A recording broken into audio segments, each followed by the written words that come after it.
So here we have the Hyundai i20 on an 18 plate. I'm going to start off by showing you inside the boot, and then we'll hop in and run through some controls from there.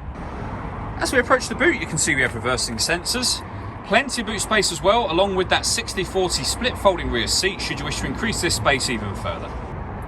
Just briefly before we climb in, I think it's well worth seeing the interior from this exterior point of view. There's plenty to run through on the dashboard, so let's hop in and we'll do that now. Okay, now that we're inside the car, we're going to start with the dials. On the left-hand side, we have the rev counter, and on the right-hand side, the speedometer. In the middle, you can see the total miles for the car. They are 17,236. Above that, we have a fuel gauge, coolant temperature gauge, and a digital readout for the speedometer as well.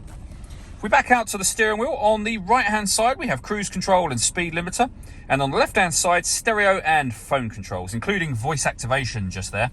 You won't be able to use the phone controls until such time as you pair up the phone, and that is done over on the stereo screen in the center here. Hit the phone button and then use the numbers that correspond with what you want to do.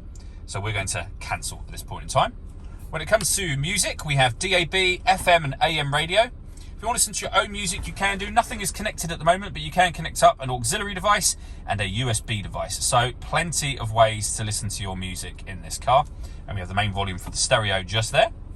Working our way down, we've got the air conditioning. So you can determine the direction of the air, the fan speed and the temperature. Your air conditioning is on at the minute, off, back on again. You can recirculate the air that's in the car. That's a great way of heating it up or cooling it down quickly depending on the temperature you set here. And then we have a rear heated screen as well. Under that we have auxiliary, USB input and a 12-volt charging socket. And then a 5-speed manual gearbox. Beneath which we have a button to turn the parking sensors on and off again. All that leaves me to say is thank you for taking the time to watch this video. If you'd like to come and see the car in person and have a test drive, please feel free to call any of our MJA sites. We'd love to hear from you soon.